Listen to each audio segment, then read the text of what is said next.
huge number of well-known people disgraced themselves during the 2 years of the Russian collusion hoax, but two of them stand above the rest: former CIA Chief John Brennan and former FBI Director Jim Comey.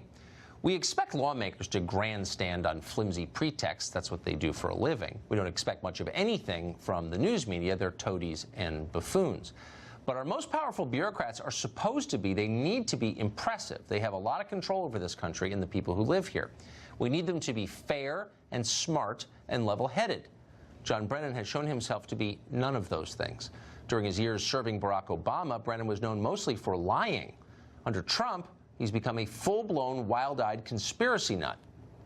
He is feeding and fueling hatred and animosity and misunderstandings among Americans. I use the term that this is nothing short of treasonous because it is a betrayal of the nation. He is giving aid and comfort to the enemy. Treasonous is defined as a betrayal of trust as well as aiding and abetting the enemy. And so that was the word that came to my mind. Jim Comey, meanwhile, is smarter than John Brennan, not that that's hard. But he's a political partisan, something that no FBI director should ever be. At times, his judgment has been bizarre. Watch him, for example, suggest that the most lurid portions of the obviously fake Steele dossier might in fact be real. Honestly, never thought these words would come out of my mouth, but I don't know whether the current president of the United States was with prostitutes peeing on each other in Moscow in 2013. It's possible, but I don't know. These people are a joke. Those are the two most powerful unelected bureaucrats in Barack Obama's government, and you would not hire them to run a CVS. They're idiots. They're self-aggrandizing narcissists who believed an absurd story about a pee tape that ran on some cat blog. And they're not alone. Congressman Adam Schiff is still rambling on like a mental patient about Russian conspiracy. From the public, you might think it's okay that their only disappointment after that meeting was that the dirt they received on Hillary Clinton wasn't better. You might think that's okay. I think it's immoral. I think it's unethical. I think it's unpatriotic. And yes, I think it's corrupt and evidence of collusion. Immoral, unethical, unpatriotic. People didn't used to talk like that, particularly those who are already all three.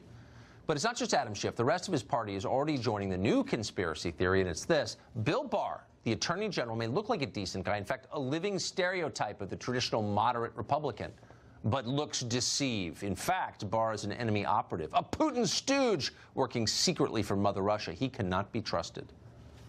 For Mr. Barr to quickly issue a 4-page report in his attempt to try and exonerate President Trump has too much of the odor of political expediency to help the man who appointed him, President Trump. So if Chuck Schumer says it, you can be sure the entire herd of brainless Democratic presidential candidates say it too. I'm deeply troubled by Barr himself. One of the reasons I voted against him. I mean, he should have recused himself, in my opinion. So I have a lot of problems with Barr. Do you trust Barr's judgment on obstruction here? No. I think what the Attorney General did is undermine the purpose of the special counsel's job. And I think Speaker Pelosi is quite right when she says it was not only arrogant, but very disrespectful.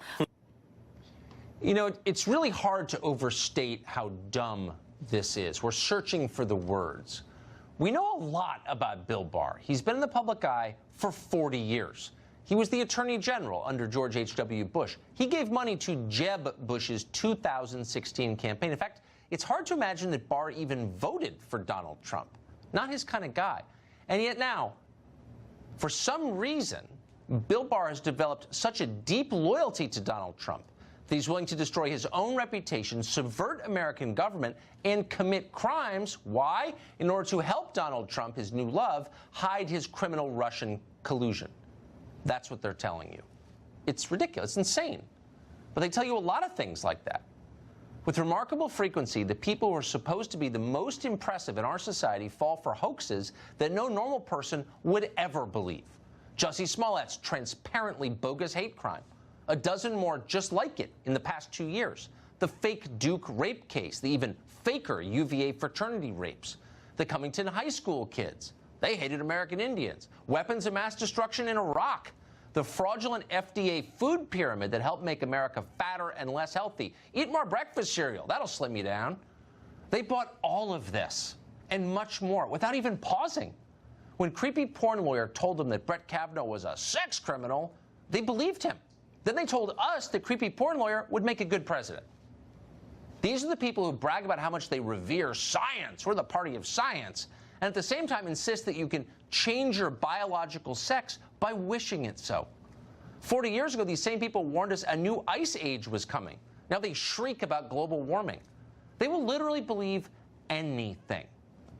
On the left, the Enlightenment is over. Superstition reigns in its place. This is what happens when conventional religion, the ones we all mock, die. People who say, oh, I'm secular, just find something even more implausible to believe in and impose on the rest of us, but with way less self-awareness, and therefore far more dangerously.